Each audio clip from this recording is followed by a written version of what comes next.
Sarah Chen had been working at the youth center for 3 years when she received the call that would change everything.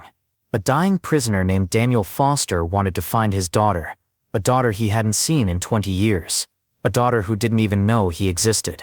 Sarah had helped reunite dozens of families during her career as a social worker, but nothing prepared her for what she would discover when she started searching for Emily Foster. The girl wasn't across the country or living under a different name.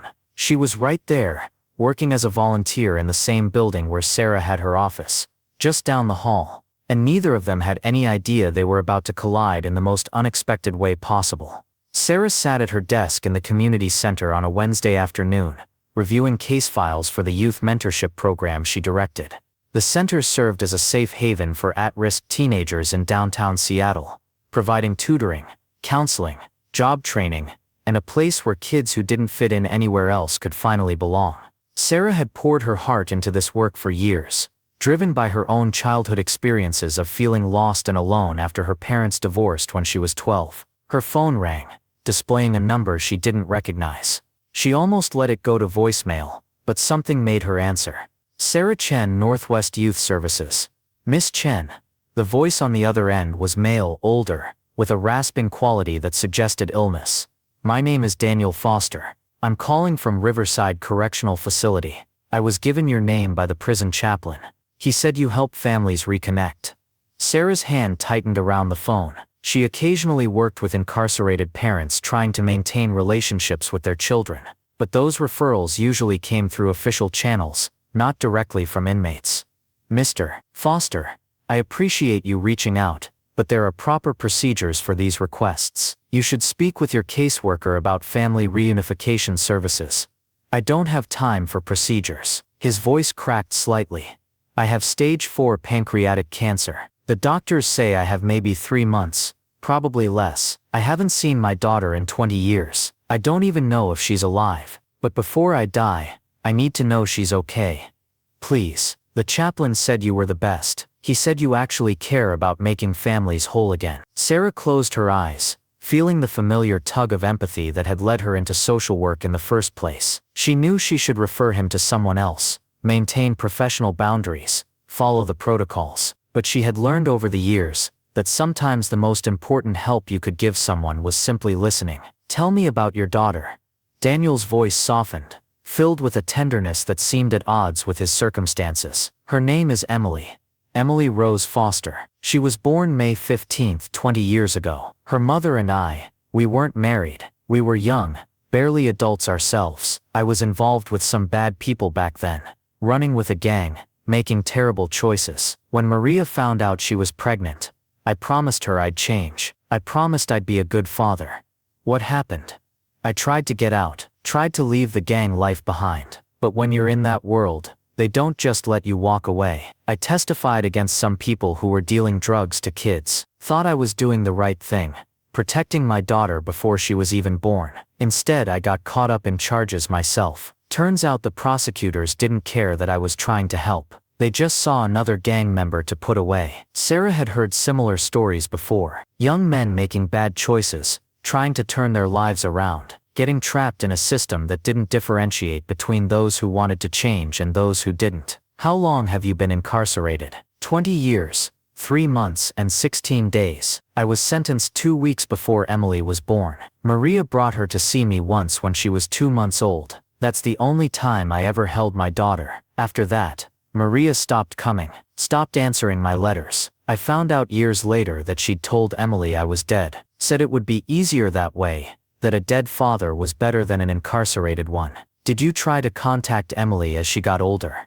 Every year on her birthday, I wrote her a letter, 20 letters total. I kept them all in my cell, thinking maybe someday I'd get the chance to give them to her. But I never sent them because I didn't know where she was, and I didn't want to disrupt her life if she'd moved on. Now I'm running out of time, and I realize I was being selfish. I wasn't protecting her by staying away. I was protecting myself from rejection. Sarah found herself reaching for a notepad, already beginning to form a plan despite her better judgment. What do you want from me, Mr. Foster?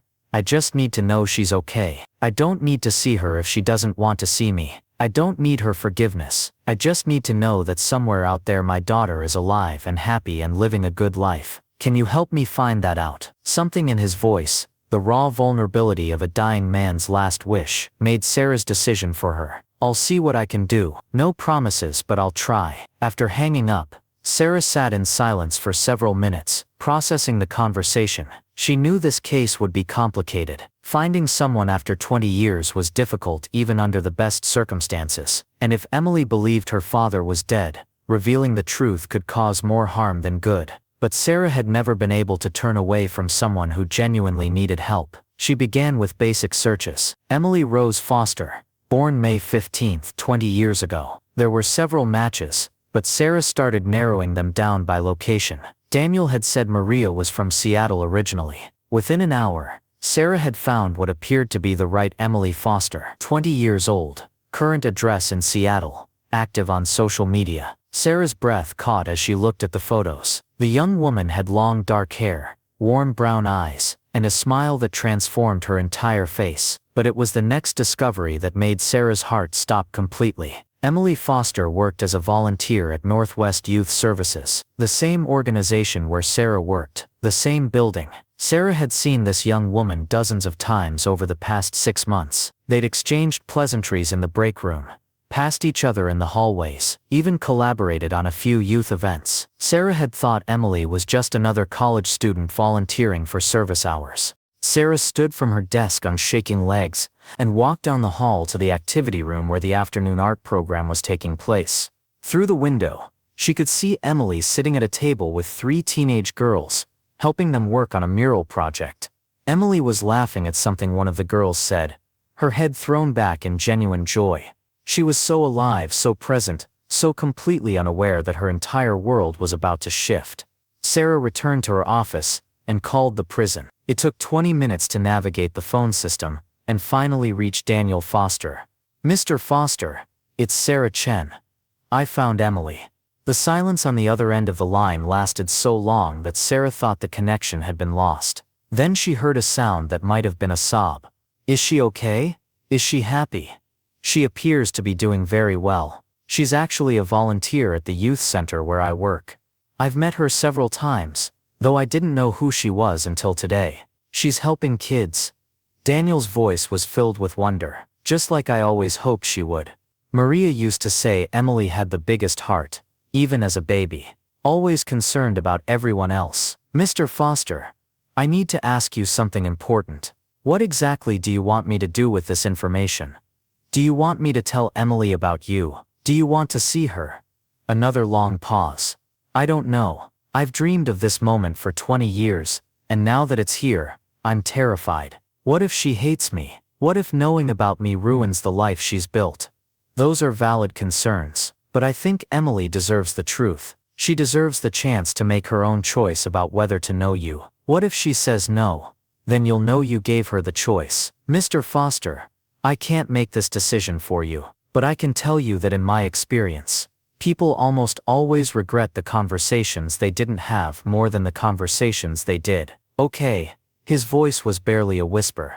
Tell her about me. Tell her I'm sorry. Tell her I love her, and I've loved her every single day of her life, even from far away. Sarah spent the next 2 days researching everything she could about Daniel Foster's case. What she found troubled her deeply. His initial arrest had been part of a gang roundup, but his actual conviction was for possession with intent to distribute. The amount of drugs found in his possession was significant, but there were inconsistencies in the police reports. Witnesses who had testified at trial later recanted, saying they'd been pressured by prosecutors. Daniel had maintained his innocence throughout, claiming the drugs had been planted when he refused to provide information about gang leadership. Whether he was truly innocent or not, Sarah couldn't determine with certainty, but she did know that 20 years was a long time to lose with a child, especially for a non-violent offense. She also knew that Emily deserved to hear her father's story before he died. On Friday afternoon, Sarah asked Emily to stay after her volunteer shift. They sat in Sarah's office, Emily looking curious but not concerned. She had no reason to fear this conversation. As far as she knew, she was just a volunteer getting feedback on her work. Emily, before we start, I need to ask you something personal. It's going to seem like it's coming out of nowhere, but I promise there's a reason. Emily nodded, her expression open and trusting. Of course, what is it? What do you know about your father? The change in Emily's face was immediate. Her smile faded, replaced by a guarded expression Sarah had never seen from her before. My father died before I was born. Why are you asking about him?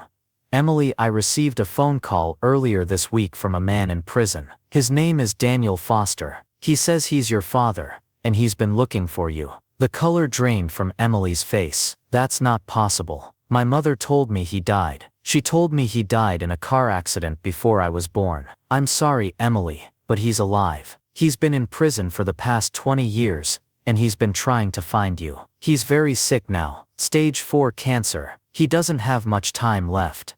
Emily stood abruptly, her chair scraping against the floor. No, this is a mistake. My mother wouldn't lie to me about something like that. I think your mother was trying to protect you. She thought it would be easier if you believed your father was dead, rather than knowing he was in prison. Easier? Emily's voice rose, anger and hurt mixing together. She let me grow up thinking my father was dead. Do you know how many times I cried over a man I never met? How many times I wished I could have just one memory of him, and all this time he was alive. Sarah stood and moved toward her, but Emily stepped back, holding up her hand. I need to process this. I need to talk to my mother. Emily, I understand this is a shock, but your father doesn't have much time. If you want to meet him, it needs to be soon. I don't know if I want to meet him. I don't know what I want right now, except to be alone. Emily left the office, and Sarah sat back down, feeling the weight of what she'd just done. She had reunited families before, but it had never felt this complicated, this fraught with potential for both healing and harm. That evening Sarah's phone rang. It was Emily. Can we talk? Please? I just need someone who isn't my mother to help me make sense of this. They met at a coffee shop near the youth center. Emily looked exhausted, her eyes red from crying. I confronted my mother. She admitted it. She said she told me my father was dead because she didn't want me growing up with the stigma of having a father in prison. She said she was protecting me. How do you feel about that? Emily stirred her coffee absently, not drinking it. I don't know. Part of me understands why she did it, but another part of me is so angry. She took away my choice. She decided for me that I couldn't handle the truth. And now my father is dying, and I've lost 20 years with him because of her decision. What do you want to do?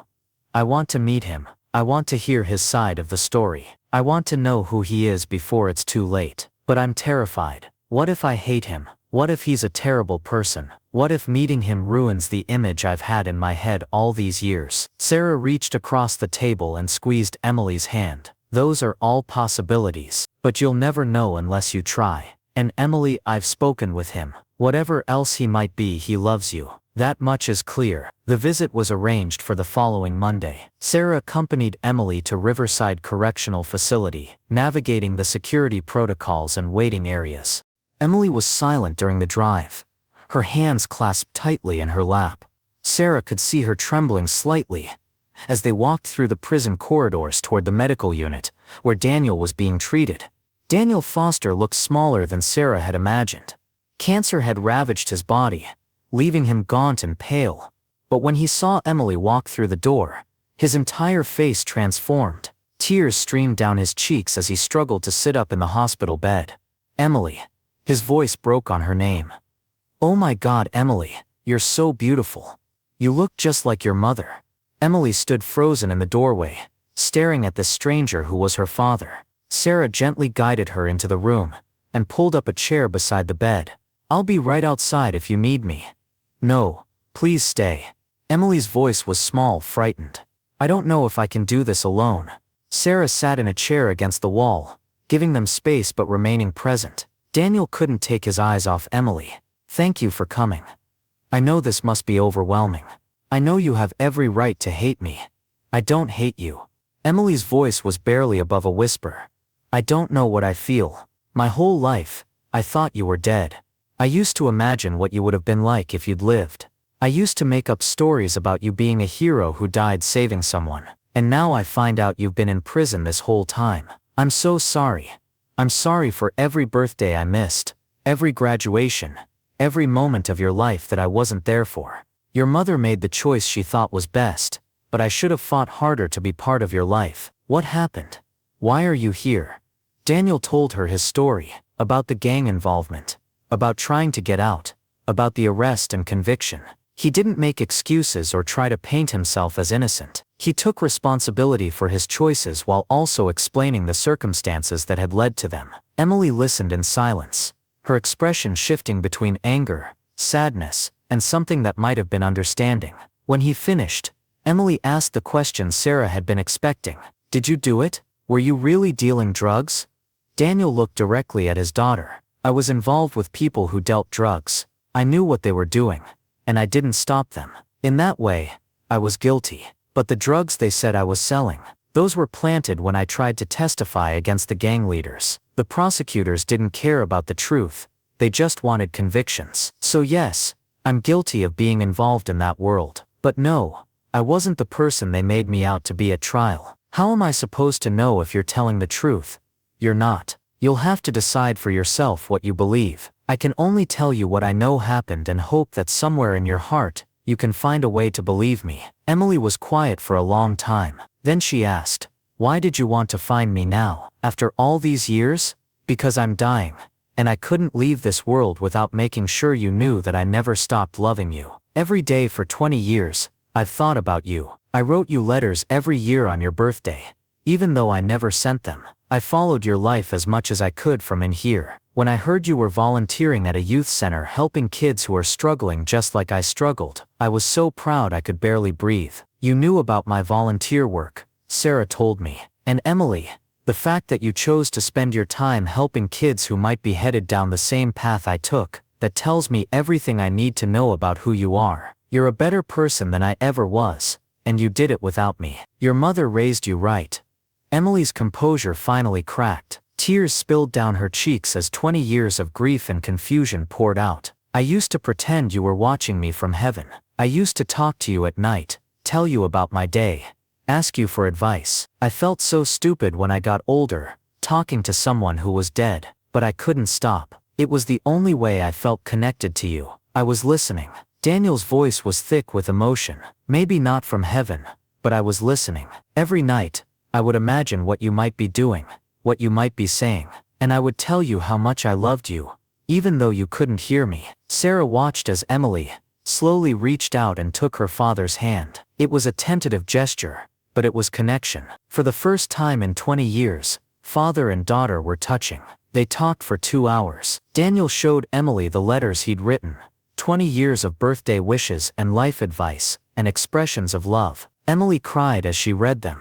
Each letter a window into a relationship they'd never had. They talked about her childhood, her interests, her dreams for the future. Daniel shared stories about his own childhood, his parents who had died when he was young, the circumstances that had led him into gang life. As visiting hours ended, Emily stood reluctantly. Can I come back? I mean, would you want me to?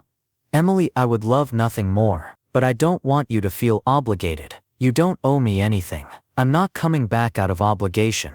I'm coming back because I have 20 years of questions, and you have maybe 3 months to answer them. That's not enough time, but it's more than I thought I had this morning. Over the following weeks, Emily visited her father 3 times a week. Sarah often accompanied her, witnessing the slow building of a relationship that had been stolen from both of them. Daniel's health was declining rapidly, but he seemed more alive during Emily's visits than at any other time. Emily brought photos of her childhood, filling in the gaps of all the years Daniel had missed. She told him about her mother's struggles as a single parent, about the boyfriends who had come and gone, about feeling different from other kids who had fathers. Daniel listened to every word, storing away memories he knew he'd never have enough time to fully process. But the relationship wasn't without complications. Emily struggled with conflicting emotions, loving this man she barely knew while also feeling angry about all the lost time. She argued with her mother about the lies that had kept them apart. She questioned everything she'd believed about her family,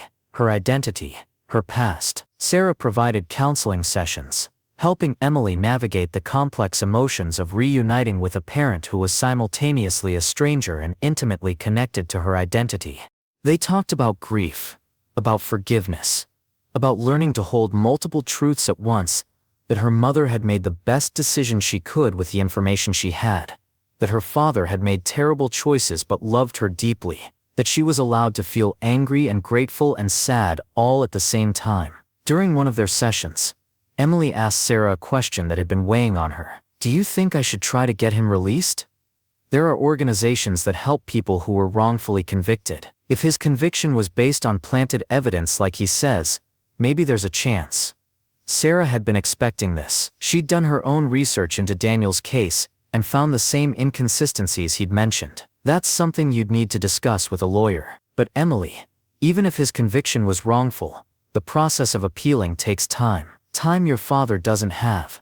So I'm just supposed to accept that he's going to die in prison, that he'll never get to be free, never get to be a real father to me? I don't think you have to accept anything. But you might need to decide what's more important right now, fighting a legal battle that might take years, or spending the time he has left building a relationship with him. Emily was quiet for a long moment. I hate that I have to choose. It's not fair. No, it's not. Very little about this situation is fair, but that doesn't change the reality of it. The next time Emily visited her father, she brought a laptop and a video camera. I want to record our conversations. I want to have something I can watch after you're gone. Something that proves you were real and that we had this time together. Daniel agreed, and over the next several weeks they recorded hours of conversations. Daniel talked about his childhood, his dreams, his regrets. He answered Emily's questions honestly, even when the answers were painful. He told her about the gang violence he'd witnessed, the friends he'd lost, the mistakes he'd made. But he also told her about the books he'd read in prison, the education he'd gotten, the person he'd become over 20 years of reflection. Emily talked about her own life, her struggles in school, her passion for art, her desire to help kids who felt lost and alone like she'd often felt. She told him about her fears for the future, her complicated relationship with her mother, her anger at a system that had kept them apart. During one conversation, Emily asked the question that had been bothering her since their first meeting. Do you believe in God? Do you think there's something after this? Daniel considered the question carefully. I didn't used to. When I first got locked up, I was angry at the world, angry at God for letting my life turn out this way. But over the years, I found faith. Not the kind that says everything happens for a reason, because I don't believe there was a reason for me to miss your entire childhood. But the kind that says even in the darkest places, there's still light. Even when everything seems lost, there's still hope for redemption. Do you think you've found redemption? I don't know. Redemption isn't something you can give yourself. It's something other people give you. All I know is that I'm not the same person I was 20 years ago. And these past few weeks with you, getting to know you, seeing the amazing woman you've become, that feels like grace I don't deserve, but am grateful for anyway. 2 months after their first meeting, Daniel's health took a sharp turn. The cancer had spread to his liver and lungs. The doctors said he had maybe 2 weeks left. Emily called Sarah in a panic. I'm not ready. I thought I'd have more time. There's so much I still want to say to him. Sarah met her at the prison. They found Daniel barely conscious, his breathing labored. Emily sat beside his bed and took his hand. Dad, it's me. It's Emily. I'm here. Daniel's eyes opened slightly. A weak smile crossed his face. My Emily, my beautiful girl, I need you to know something. I forgive you for not being there, for the choices you made, for everything. I forgive you. Tears slid down Daniel's gaunt cheeks. Thank you. That's more than I deserve. No, it's exactly what you deserve. Because despite everything, despite all the years we lost, I can see who you really are. You're my father, and I love you. I love you too, so much. Tell your mother thank you for raising you right. Tell her I never blamed her for keeping you away. She did what she thought was best. Emily stayed with him for the next 3 days, barely leaving his bedside. She read to him from the books he loved, told him stories about her life, held his hand as his breathing became more labored.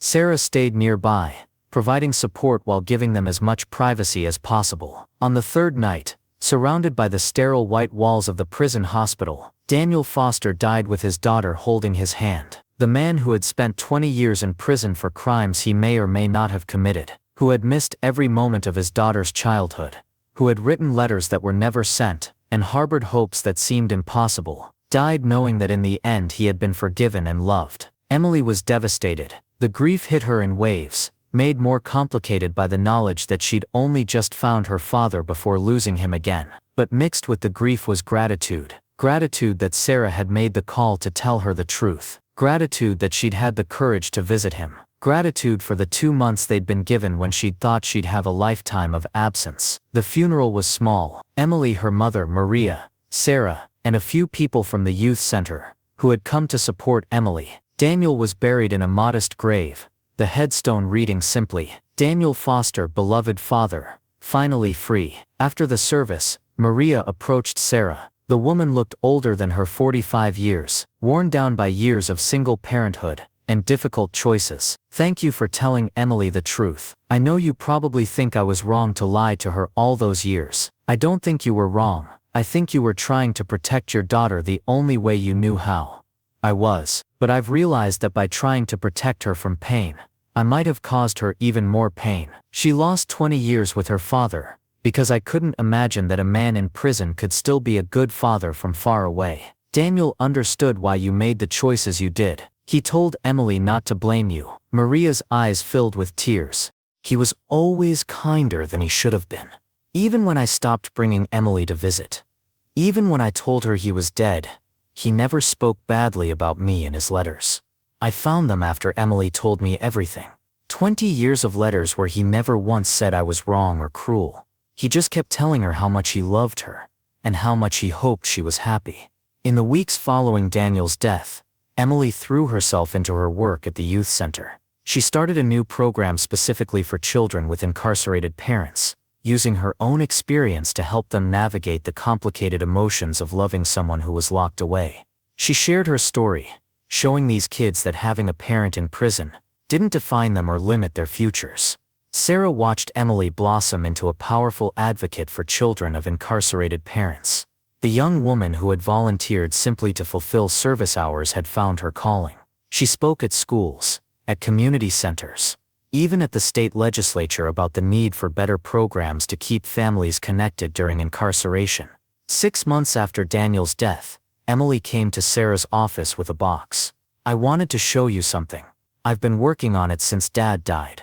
Inside the box were Daniel's 20 birthday letters, each one carefully preserved and bound into a book. Emily had added her own writing, responding to each letter as if having the conversation they'd never had when she was growing up.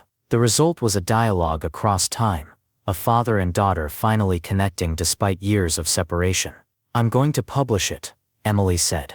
"Not for money or fame, but because I think there are other kids out there who have parents in prison, kids who are being told those parents don't love them or don't exist. I want them to see that love can survive even the worst circumstances, even years of separation, even mistakes that seem unforgivable." The book was published by a small press that specialized in social justice issues. It didn't become a bestseller, but it found its audience. Letters started arriving at the youth center from children of incarcerated parents, from inmates who had read the book and wept over the relationship they wished they had with their own children, from parents who were reconsidering the lies they'd told to protect their kids. One letter came from a woman in California, whose husband was serving a life sentence. She had been planning to tell her 6-year-old daughter that her father was dead. After reading Emily's book, she changed her mind. She took her daughter to visit her father, and they began building whatever relationship they could within the constraints of prison walls. The woman wrote that Emily's story had given her the courage to choose truth over protection, connection over absence. Sarah saved that letter and showed it to Emily. "This is why you had to know the truth about your father, not just for your own sake, but because your story was always meant to help others." Emily nodded, tears in her eyes. "I used to be so angry at you for telling me. Those first few days after I found out my father was alive, I wished you had never made that call, but now I can't imagine not having known him. Even though it hurt, even though I lost him again so quickly, having those 2 months with him was worth all the pain." A year after Daniel's death, the youth center held a memorial event in his honor. Emily had worked with Sarah to create the Daniel Foster Scholarship, providing financial support for children of incarcerated parents who wanted to pursue higher education. The event brought together families who had been helped by Emily's advocacy work, young people who had found hope in her story, and community members who wanted to support the cause. Emily stood at the podium, looking out at the crowd, My father made mistakes, big mistakes that cost him 20 years of his life, and cost me the chance to grow up knowing him. But in the end, he taught me something important. He taught me that it's never too late for love. It's never too late to tell the truth. It's never too late to build a relationship, even if the time you have is shorter than you wish it could be. She paused, composing herself. I also learned that sometimes the people we need to forgive aren't the ones who hurt us intentionally. My mother lied to me because she loved me and wanted to protect me. My father was absent because he made choices that led him to prison. Sarah told me the truth when it would have been easier to stay silent. None of these people were perfect, but they all loved me in their own ways, and they all did what they thought was best. Sarah sat in the audience, tears streaming down her face. She thought about the phone call that had started this entire journey, Daniel's desperate plea to find his daughter. She thought about the risk she'd taken by telling Emily the truth, the way it could have destroyed the young woman instead of transforming her. She thought about all the families she'd helped reunite over the years, the complicated messiness of human relationships, the way love persisted even in the most difficult circumstances. After the event, Emily approached Sarah with a young woman Sarah didn't recognize. "Sarah, this is Jessica. Her father is in the same prison where my dad was. She's been too afraid to visit him,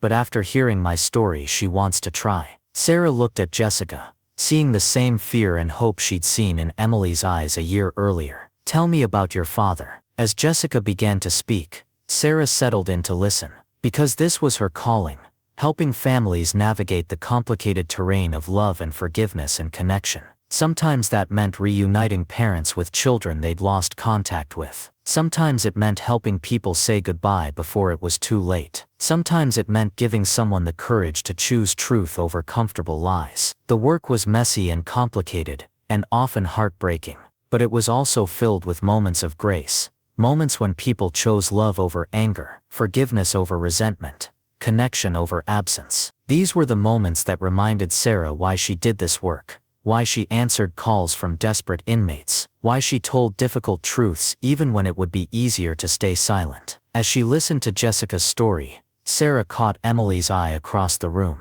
Emily smiled, a smile of gratitude and understanding and shared purpose.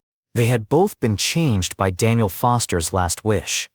Emily had gained and lost a father in the space of 2 months.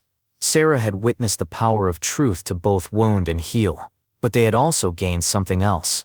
They had gained each other, a bond forged in the complicated work of reuniting families. Emily had become more than just a volunteer at the youth center. She had become Sarah's colleague, her friend, her reminder of why the difficult work was always worth doing. 3 years after Daniel's death, Emily stood in front of the state legislature, testifying about the need for better programs to support children of incarcerated parents. She had become a powerful advocate, her personal story giving weight to statistics and policy proposals that others could easily dismiss. Beside her sat Maria, her mother, who had found her own path to redemption by volunteering with the family support programs Emily had created. The relationship between mother and daughter had been rocky in the months following Daniel's death. Emily's anger at the 20-year deception had created a chasm between them that seemed impossible to bridge. But slowly, through family counseling sessions facilitated by Sarah, they had begun to rebuild trust. Maria had shared her own story of being a terrified 23-year-old single mother, making choices she thought would protect her daughter from pain and stigma. Emily had learned to hold both truths: that her mother had made a mistake, and that her mother had always loved her fiercely. During her testimony, Emily shared a statistic that made several legislators lean forward in their seats. There are currently over 2 million children in the United States with at least one incarcerated parent. That's 1 in every 28 children. These kids are more likely to drop out of school, more likely to become involved in the criminal justice system themselves, more likely to struggle with mental health issues. Not because their parents don't love them, but because our society has decided that when we lock someone up, we should also lock out their children from any meaningful relationship. She paused, letting the numbers sink in. My father wrote me a letter every year on my birthday for 20 years. 20 letters filled with love, advice, hope and dreams for my future. But I didn't receive any of them until he was dying. Imagine how different my childhood might have been if I had known my father loved me. Imagine how many children are growing up right now believing they're unloved, unwanted, forgotten, when the truth is their parents are counting down the days until they can be reunited. The legislation passed 6 months later, establishing funding for visitation programs, video call services, and family counseling for children with incarcerated parents. On the day the governor signed the bill, Emily called Sarah from the state capitol. "We did it. Dad would be so proud." Sarah smiled, thinking about the phone call that had started this entire journey 3 years earlier. "He already was proud of you, Emily. Everything you've become, everything you're doing to help others. That's exactly what he hoped for when he asked me to find you." The youth center continued to grow under Sarah's leadership, but Emily's programs had become its heart. The scholarship fund had helped 23 students attend college. The support groups for children of incarcerated parents served over 100 families. And Emily's book, which had started as a personal project, had been adopted by prison systems across the country as a resource for inmates trying to maintain relationships with their children. One afternoon, Sarah received a letter that brought tears to her eyes. It was from a woman named Patricia, whose husband was serving a 15-year sentence for a crime he committed when he was 19. Patricia had 3 children, the oldest of whom was beginning to ask questions about where his father was. After reading Emily's book and attending one of the support groups, Patricia had decided to tell her children the truth and begin regular prison visits. The letter described their first visit, how her 7-year-old son had been nervous and scared, but had slowly warmed up to the man who kept saying he loved him. "My son asked me on the drive home why I had told him his daddy was working far away when really he was in prison," Patricia wrote. "I told him I was trying to protect him from being sad. He said, 'But mommy, I'm more sad that I didn't get to know my daddy all this time.' Out of the mouths of children, right? Thank you for helping me understand that my children deserve the truth, and that knowing their father, even in these circumstances, is better than not knowing him at all." Sarah shared the letter with Emily during their weekly planning meeting. The 2 women sat in what had once been just Sarah's office but was now shared space, the walls covered with photos of families they'd helped, letters from grateful parents, and drawings from children who had found hope in their programs. "You know what amazes me?" Emily said, studying the letter. "How many people think they're protecting children by hiding the truth? My mother thought she was protecting me. Patricia thought she was protecting her kids. But what we're learning is that children are resilient. They can handle difficult truths if they're given support and love. What they can't handle is feeling abandoned without understanding why." Sarah nodded. "Your father understood that. Even from prison, even knowing he might never see you again, he kept writing those letters because he wanted you to know you weren't abandoned. He wanted you to understand that his absence wasn't about you, it was about choices he had made. I think about those letters all the time," Emily said softly, "especially the one he wrote on my 10th birthday. He wrote about teaching me to ride a bike if he ever got the chance, about throwing a ball around in the backyard, about all the normal father-daughter things he was missing. Then he wrote, 'But if I never get to do any of these things, I want you to know that I'm practicing them in my mind every day. I'm imagining your laugh when you finally balance on 2 wheels. I'm imagining how your face would light up when you catch the ball. I'm imagining being your dad, even though I can't be there in person.' That broke my heart and healed it at the same time." The years continued to pass, and the work continued to evolve. Emily finished her graduate degree in social work, officially joining the staff of the youth center. She and Sarah developed training programs for other social workers, teaching them how to navigate the complex emotional terrain of reuniting families separated by incarceration. They consulted with prison systems about creating more family-friendly visiting procedures. They spoke at conferences, published articles, and slowly changed the conversation about what it meant to be a child of an incarcerated parent. On what would have been Daniel's 55th birthday, Emily and Maria visited his grave together. They had established this as an annual tradition, a way to honor the man who had connected them to this mission. They brought flowers and sat on the grass beside his headstone, sharing memories and updates about the work being done in his name. "Do you think he knows?" Emily asked her mother. "Do you think somehow he knows about all of this?" Maria looked at her daughter, seeing not the angry 20-year-old who had confronted her about years of lies, but a woman who had transformed pain into purpose. "I think he knew before he died. When you told him you forgave him, when you promised to use your story to help others. I think he knew that his life, as difficult as it was, would ultimately mean something because of you. Emily placed her hand on the headstone. I used to be so angry about the time we lost. 20 years we could have had together.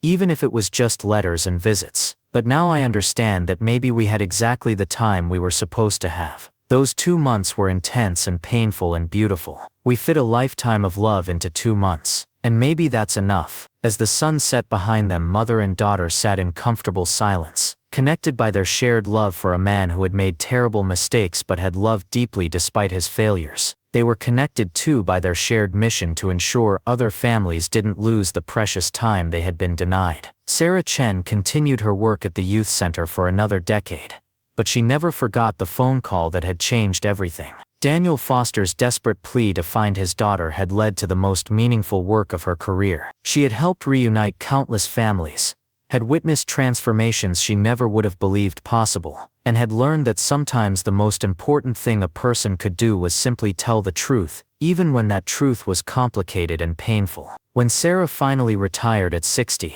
the youth center held a ceremony honoring her years of service. Emily, now the director of the family reunification program, gave a speech that brought the entire room to tears. Sarah Chen taught me that family isn't just about blood. It's about showing up for people when they need you most. She showed up for my father when he was dying and desperate. She showed up for me when my entire world was turned upside down. And she's shown up for thousands of families who needed someone to believe that their relationships were worth fighting for. After the ceremony, Sarah and Emily stood together looking at the wall of photos that documented nearly 15 years of reunification work. There were pictures of fathers meeting their newborn children for the first time, of grandparents holding grandchildren they'd never met, of siblings reconnecting after years apart, of families learning to love each other despite the barriers of prison walls and painful pasts. Do you ever wonder what would have happened if you hadn't answered that phone call? Emily asked. What if you had just referred my father to someone else? Sarah smiled, thinking about all the butterfly effects of that single decision. I think about it sometimes, but I believe some calls are meant to be answered.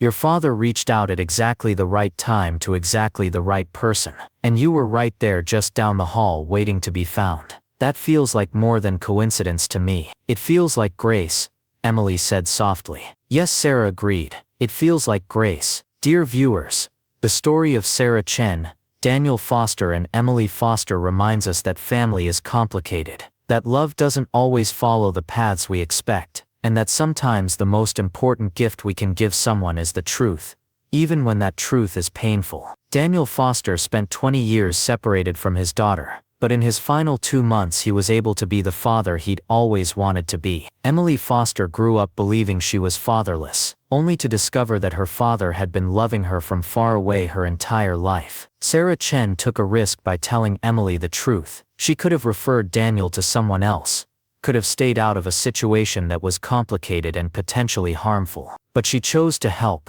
and in doing so she gave both father and daughter a gift they thought had been lost forever. The chance to know each other, to love each other, to say goodbye on their own terms. This story teaches us that it's never too late to tell the truth. It's never too late to reach out to someone you've lost contact with. It's never too late to forgive, to connect, to build a relationship even if the time you have is shorter than you wish. Daniel Foster's last wish wasn't just about finding his daughter. It was about making sure she knew she had been loved every single day of her life, even from behind prison walls. The legacy of that wish continues today through the thousands of families who have been helped by the programs Emily and Sarah created, through the children who now know their incarcerated parents love them, through the inmates who maintain meaningful relationships with their children despite prison walls, through the advocates who continue to fight for policies that recognize the importance of family connections even in the context of incarceration.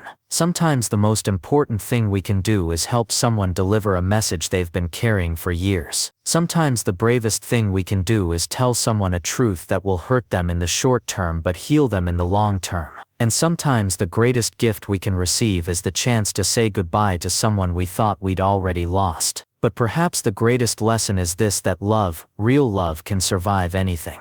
It can survive 20 years of separation. It can survive lies told with good intentions. It can survive anger and hurt, and disappointment. And when given the chance, it can transform not just 2 lives but thousands, as Emily and Sarah's work continues to prove every single day.